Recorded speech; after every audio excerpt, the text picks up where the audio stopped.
So let's jump back. Right? So we're going to give it another 30 seconds or so. We're going to be in the end of the exposition, right?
Go another 30 seconds or so ahead. I'm going to wait See it right in the middle there?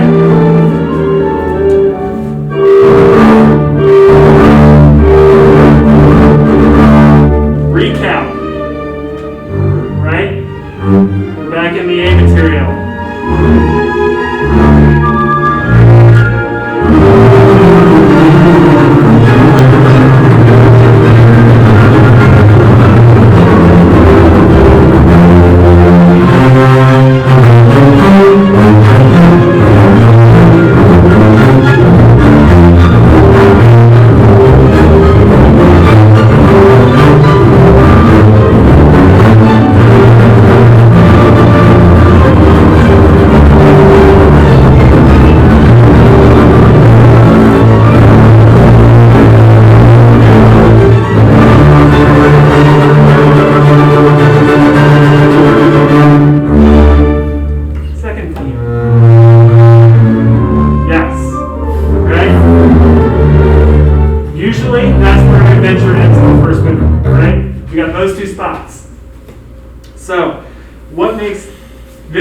I feel like is a much more difficult, a little bit less attainable stroke than Mozart 39, right? We still have the idea of first movement Mozart stroke like we did last week, right? We're still landing this plane, right? We're coming in long and low. We're coming in low, but because this is a faster stroke, right? This is way faster than Mozart 39. It's going to throw at you in that first movement, unless they really rip that first movement, in which case I really don't know how you do those turns, right? This is going to be a faster stroke. So inherently, you're going to be thinking more vertical, whereas 39 was, right? In this one, you're going to be thinking more vertical, right? I like to think of thumb, first finger, and second finger doing most of the heavy lifting here. My pinky finger, fourth finger is kind of along for the ride in a lot of ways, but it helps for some of these string crossings. Okay.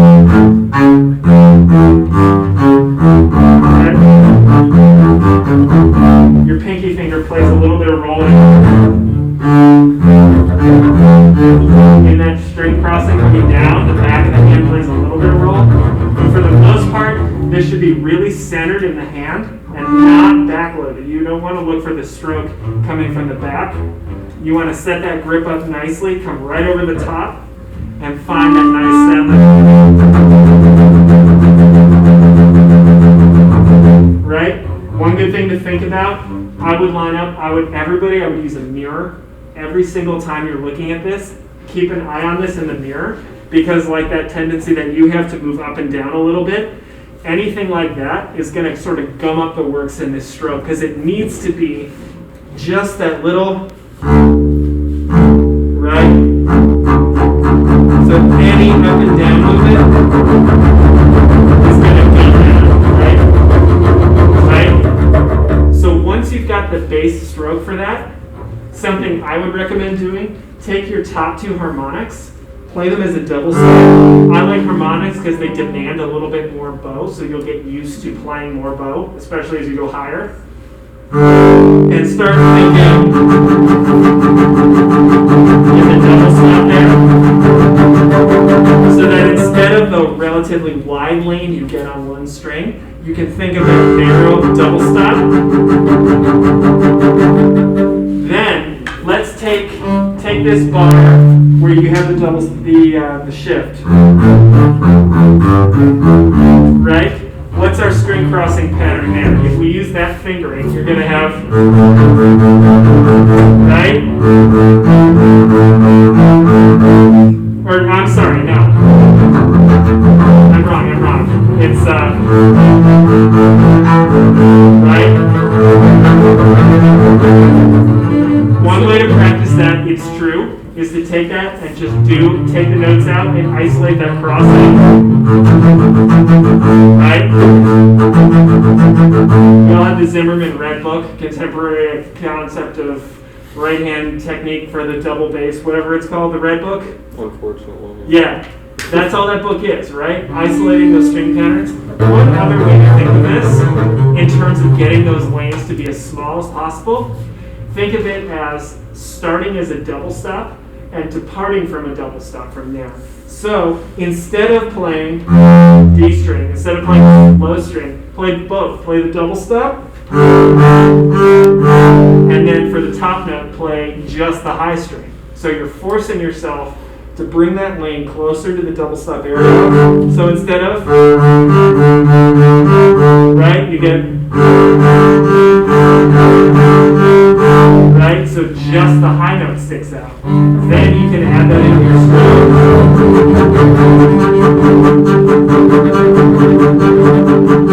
Right? Same idea. You could even do it the other way, starting on just the low string.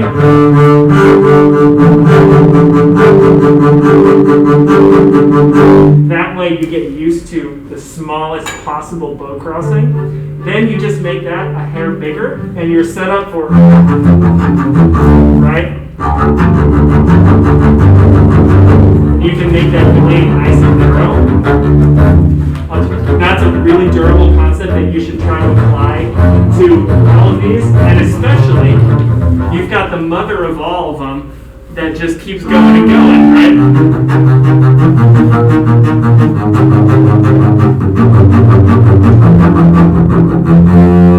Right? You've got that pattern, which is nasty. I would, in general, I would resist the urge to flip this. I would not do it upside down. I would resist the urge to do that as much as possible because it's hard to get into. This is hard to start. It's a little hard to start up bow. And also, you end up having to flip it and go, right? You end up having to put a double up in somewhere, and you can always hear it. I don't know why, but you can always hear it. So if you can, try to really isolate that, right? Try them in threes.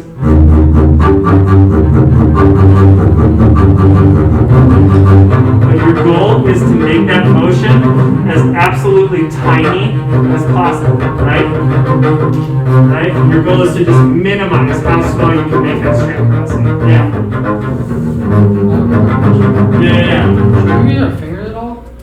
Yeah, you can a little. I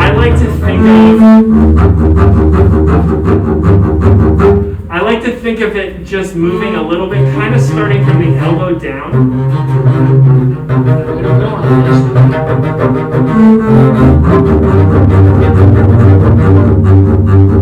It's kind of like if you imagine looking straight down on the bass, it's like you're drawing a counterclockwise circle. Right? So your down bow is one half of the circle and the up bow is the other half. When you get that stroke to work just right, it will make a circle, right? Your arm will make, or a little bit of an oval. As you're able to describe those, right, as you're able to come around, you'll actually feel this circular motion right in there. You'll feel your hand sort of making a circle.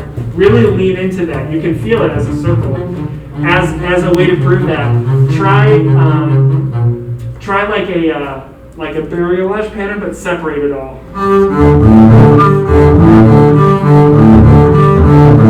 Try that. If you feel it, keep it going. Your right hand.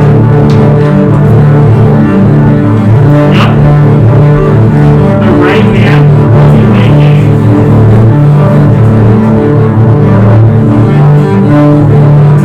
The right hand is making a figure eight. Right? Do you feel that? I'm describing it as a figure eight. Right? In the same way.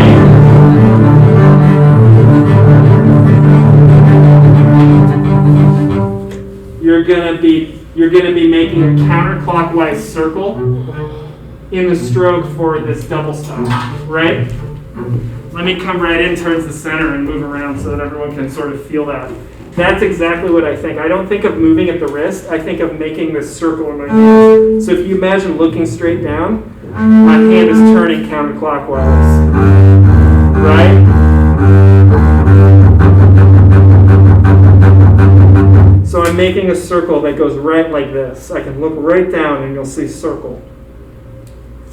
And when you can actually sort of manicure your hand motion into a circle or a little bit of an oval.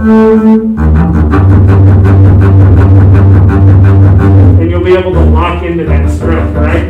Because by definition, if you're a circle here, it means your bow is making consistent contact, you're getting the same amount of contact down bow and up bow, and you have the same speed. So you'll be making a circle, right? Think circles this whole time. Who has a good fingering for, right? Yep. Huh? I don't think one exists. One I like, because you're already working on this anyway. Just go straight to first. Yep. Option B is right, 2, 1, 1, 1. That's option B. You have to start on the A string, which might work, but might not work, you know. I find that the first one will work better. Right?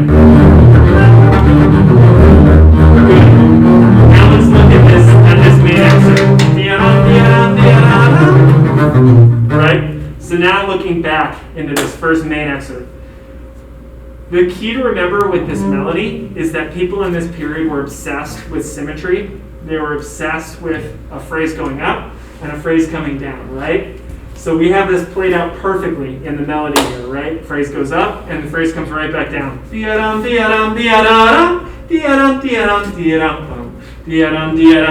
Right? Plays up towards the middle and comes back down. That has to be evident in how we phrase this beginning, right? So think hairpin, right? Releasing into that high note and then coming right back down and tapering off into the run.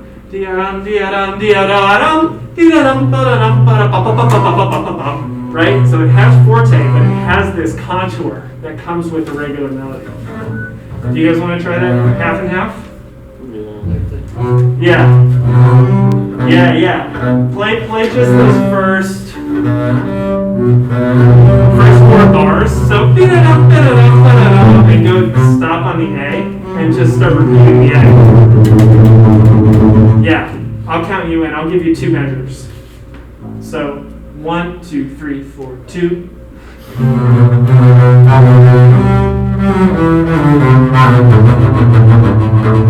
Yeah. It comes up, and then it tapers off a little bit. Yeah. I would not recommend that in particular. I would start it on the D.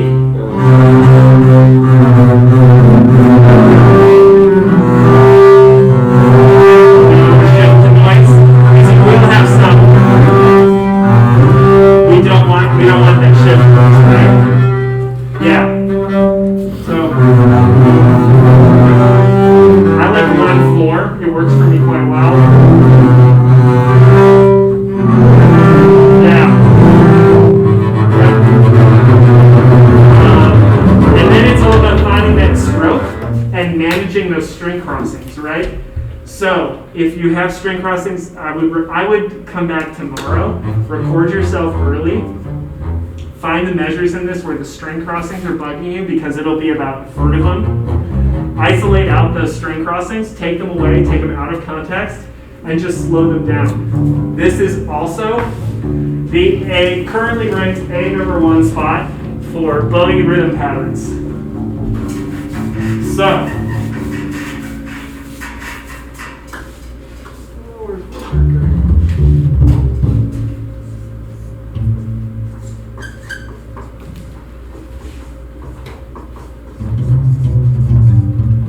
yep, all of those. 1. I would write these all down. 2.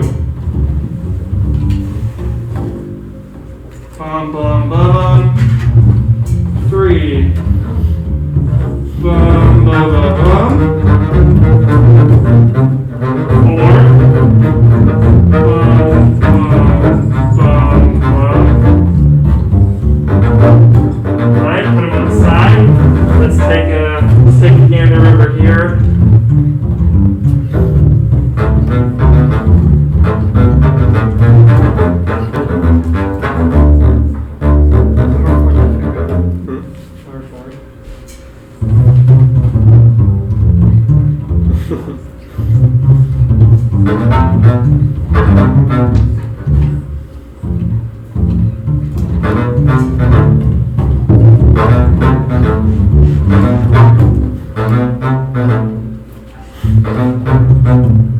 Oh, 4 is Yeah, you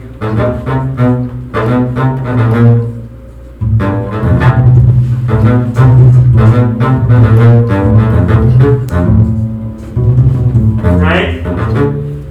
This is step 1. I would absolutely take all of these. You can set the metronome, 1 consistent tempo, because except for 7 and 8, these are all technically in 3/8, right? So you're only working with 8ths and 16ths, which means that you can take 1, 2, 3, 4, 5, 6, and do them at the same metronome speed. So would you put it at like 150 or something, and then just go yada da da yada da da yada? Mm-hmm. Okay. The key to this is to go until you're pushing yourself to your limit. Find a place where you're doing the right stroke. You're doing do not change your fingering to fit the rhythm patterns. Keep the exact same fingering you're going to use when you play it, right? But the key is to push the metronome as far in as you can. Push it as fast as you can, and then until you start to fail 2 or 3 times in a row. Make sure you can't do it at that speed, and then back it off until you can just barely do it, right? So until you can just barely make it, you're just barely making it under the limbo bar of that annoying excerpt. And then, once you start drilling these, it'll only take a few minutes before all of a sudden you realize, oh, this isn't that bad. You flip around, what this does is it moves around the hard spots in the bar, and it keeps your mind occupied putting rhythms to something that's normally straight, right? So this is a huge tool, right? Josh, do you want to try the start at the A and just do number 1. Ba ba bum bum ba ba bum bum ba ba bum bum. From where? Start on. Oh. Yeah. Da, da, da, da, da, da. Use the same stroke in the 8th notes. Use the 16th note note stroke in the eighth. Da, da, da, da, da, da, da. Yes. Do you want to play it on the string? Do you want to play it on the string?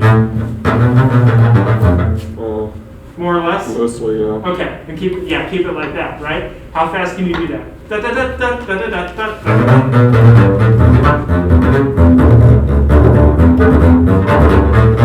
Good, now we're finding it. Flip it around. Da, da, digga, da, da, digga, da. Nope, I lost the shifts. Da, da, dee, da, da. Yep, there they are. Go to 4. Ba, ba, ba, ba, ba, ba, ba, ba, ba, ba, ba, ba. I can't do that one. Yeah, it's coming up. So you found it, right? Then you move back from there. Take the measurement back until you can nail that. And then you push it up. Savannah, do you want to try it slowly? Try number 5. Bum, ba, ba, ba, bum, ba, ba, ba, bum, right?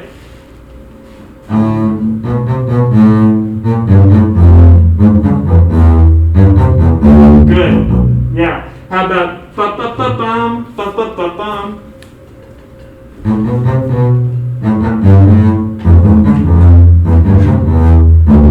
Good. Don't make your long notes too long. Try to keep it the same stroke. Da da da da da da da da da da da. You're just adding rest. You're not trying to change the bass stroke, right? Try one more time.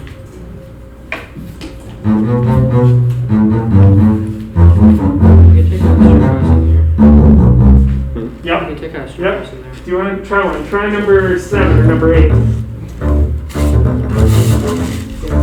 Dun, da, da, da, dun, da, da, da, dun.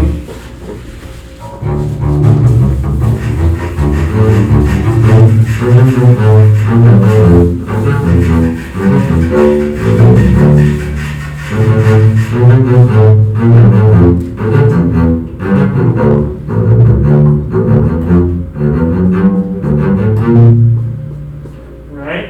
Now, let's try to really mess with it. These are really good for weirdly, the bowing variations are really good for developing your left hand. Cole, why don't you try this one?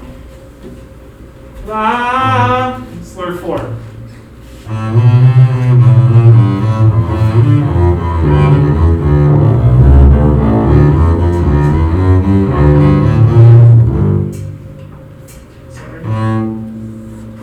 Try the second one.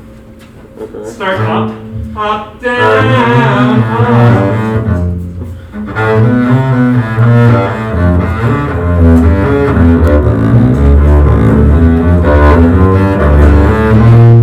Savannah, try the second one. Start up, take the first 2 up, and then go 4 and 4.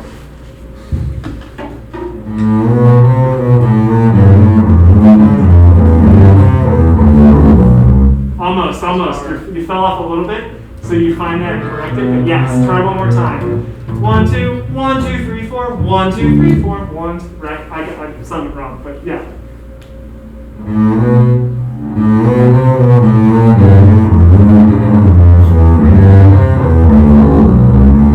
You had the hardest one. I think you had the hardest one, but you get the idea, right?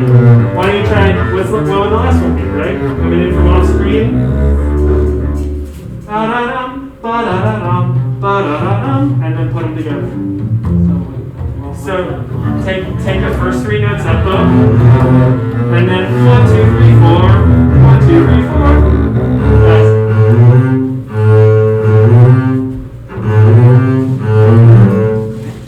almost. 1, 2, 3, 4. Stare at the notes while you do it. It's easier if you stare.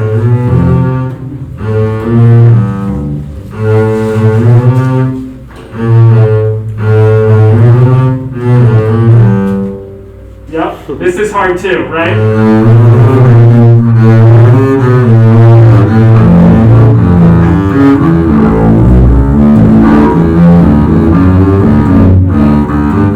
Right? It's really hard. Right? Cole, you got an easy one.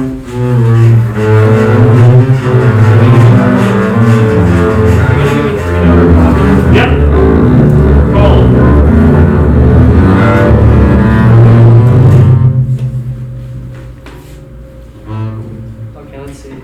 5/8.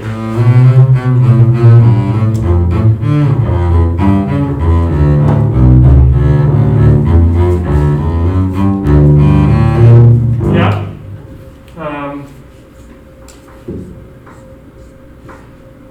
What I found, because I've been working on these last couple of weeks, what I found really helps me is if I look where the next first note's going to be. Yep. I look at it. Try this one. Da da da da da da da. 6 8 5.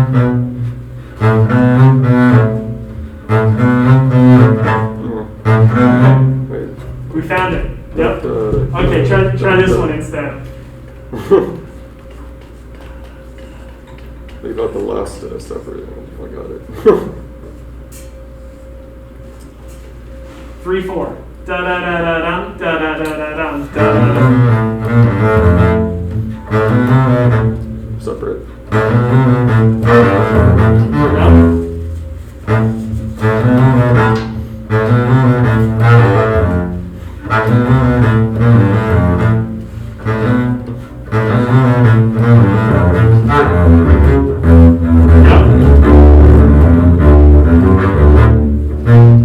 This is the best way I've ever found to make things that go slow go faster. Because combining these, when I have something like this to learn, I don't even think about the other tools in my box. This is the absolute first thing I do, and it will get you to play this faster and better in tune.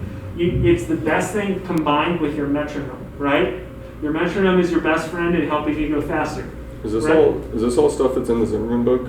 It's not in the Zimmerman book. It's in Ivan Galamian's violin scale book, Okay.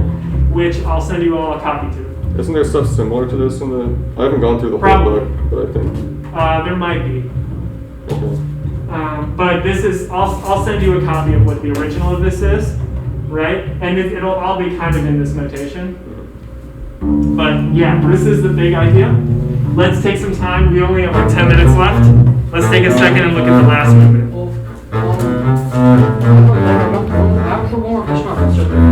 Yeah, So yeah. if you're doing these with like let's say the fourth movement of Mozart 39, Uh-huh. would you just like ignore the printed rhythm? Yep. Okay. So like da da da da da da da 1, 2, 3, 4, 5, 6, 7, right?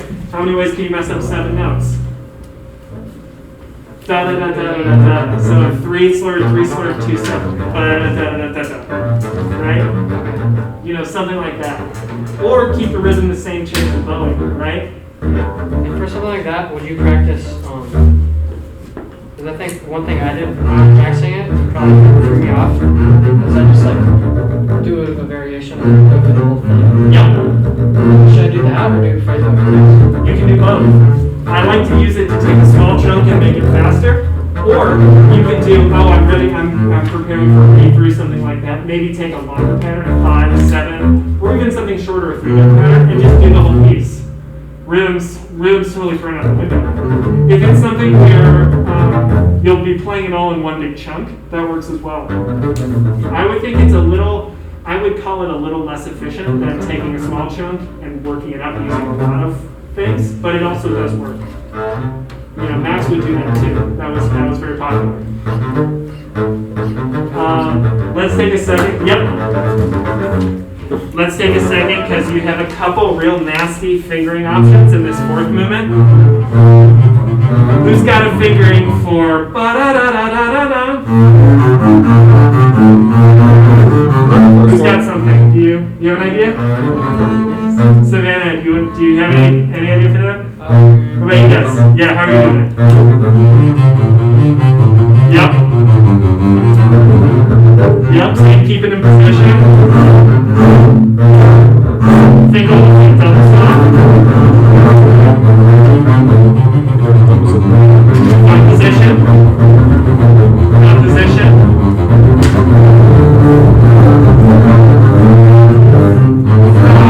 One, 3.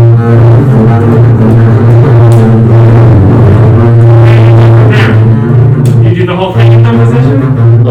I haven't looked at this. I'm just making. Yeah. No, that's a thing. But where are you going to end up from there, right? You're going to be stuck somewhere you don't want to be.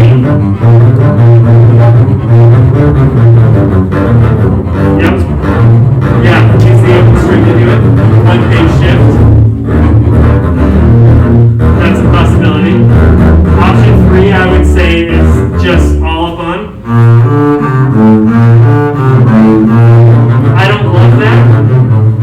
You can also, if you're big enough,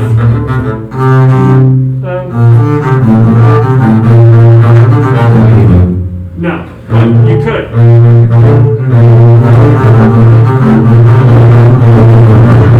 can come back here. I think I used to do this one.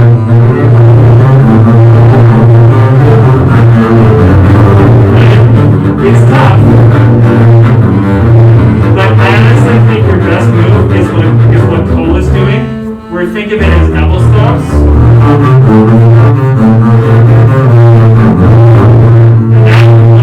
That little run is going to mess you up. So make sure you take your time, start slow, and drill that one in because it's very difficult. Right? It'll get you. The rest of this is very straightforward. Right? The rest of this pretty much all goes scale-wise. You shouldn't be able to watch your fingerings. That is going to trip you up. If you don't take some time, start slow and work carefully. We have the same problem. Let's go to the one that's a little later. Let's go to the one that's a little later that Cole was working on. Right? Now, if you look forward after letter E, measure 213. I do have a fingering that I would suggest for this one, right? If you're looking at measure 213, what I would suggest to do is start that C with thumb on the D string and go thumb, 2, 1, and then reach all the way over, third finger on the A string.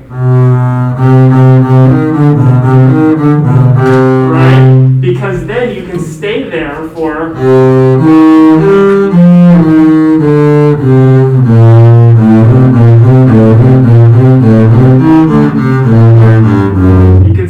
almost the entire next bar. Does everyone see what I mean by that? Yep. So we're starting with thumb on C. Make sure you get the B natural nice and low. And then from there, here, hang on a sec, guys. If you have pencils, I'm going to start right in 214, right where we start on the low C. Right? We have thumb, 2, 1, thumb, go back to the D string, 2, 1, thumb, and then you can go 2, 1,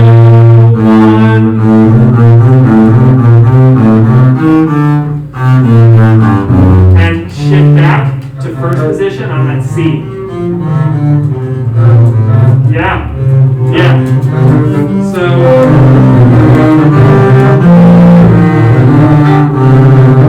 B flat with second finger.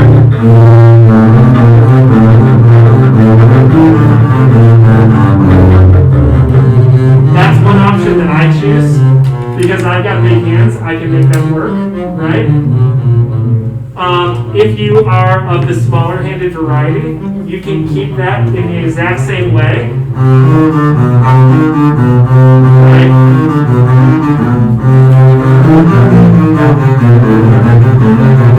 It actually makes the second one a little easier, right? Because you don't have to mess with third position, right? Wait, is the first thumb position? Yep. And then you're just.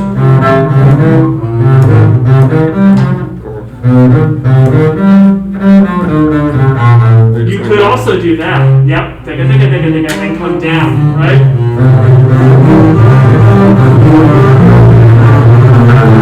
Yep. You can also stay up in thumb position, right? You can also stay in thumb position and do it like this.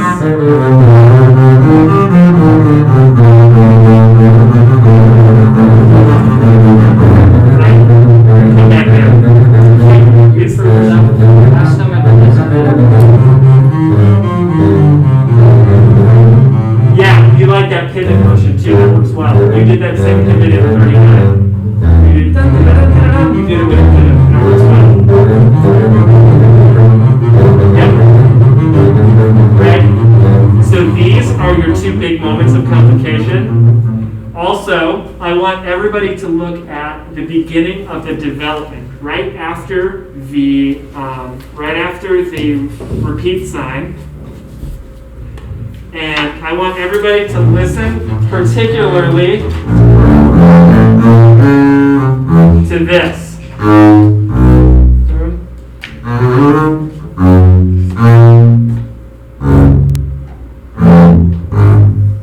If you take pencil and paper, you will notice that this is very nearly a full tone room. It uses 11 of 12 chromatic pitches without repeat, which is real weird for Mozart. And he makes it if you listen to the recording, you can't miss it. The whole orchestra has this 11 of 12. The 12th note is actually tonic, which is left out. So if you take a minute from when you have the A flat in measure 111, bum bum, 1, 2, 3, 4, 5, 6, 7, 8, 9, 10, 11. Right? You have 11 of 12 chromatic pitches, a little fermata, and then we come back in what would that be? The dominant key would come back in F, right? So that's a point. That's a point to take care of. I always love it every time it comes up. It's my favorite tone roll. And then we also have, make sure this stuff around between C and D you stay nice and furious on. There's no letting go. There's a couple of pianos where you have to hide yourself, but most of this is going to be forte, right? So we're over time. Let's take a few minutes and work out what excerpts we're going to have for next week. So, first movement, we got both big excerpts. Go ahead and record them both. So we have the development, right where where we have the melody. That's measure 114 up until 138, 114 to 138. And the second one, the E flat major, that's measure 191 all the way until letter E. It's a long one, right? Luckily, nothing in the middle movements. Let's move to the last movement, Allegro aside. Yep, you've got the first one, which is going to be measure 33 until letter A. Is that right on the measure? Is that right on there? Yep, right on the B flat one. Will they ever ask for it before that? Probably not. No. This is the one. This is the nasty one.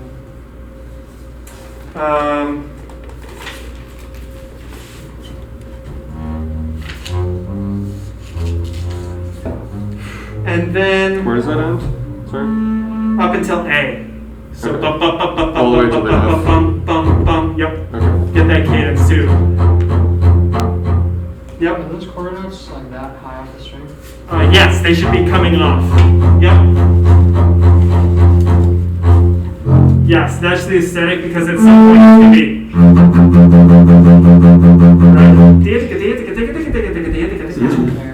There. Yeah, it's got a really motor. Let me pull it You're up. gonna give us a demo? Yeah, can you play it at 160? Are you prepared? I cannot play it at 160. That's why I brought this. Oh, get. Battery 100. Why you gotta be like this? Connected to iPhone 4.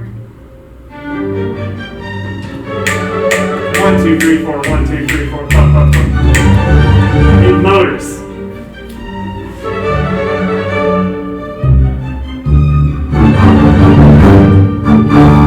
Right?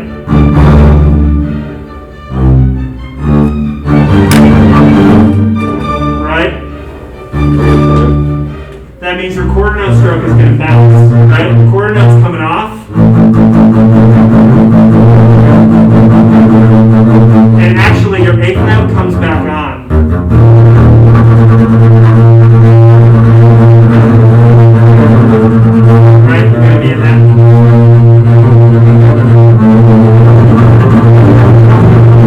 Right? You're going to be in that territory.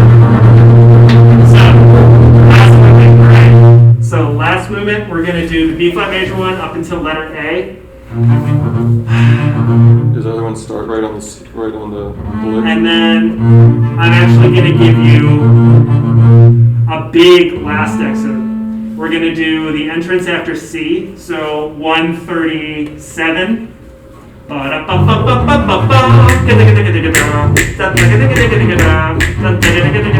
Yep. Continue that all the the way until letter F. Oh, that's long. Yep. It is quite long. It's the whole development. It's gross. It's not something you want to be looking at, and it gets called.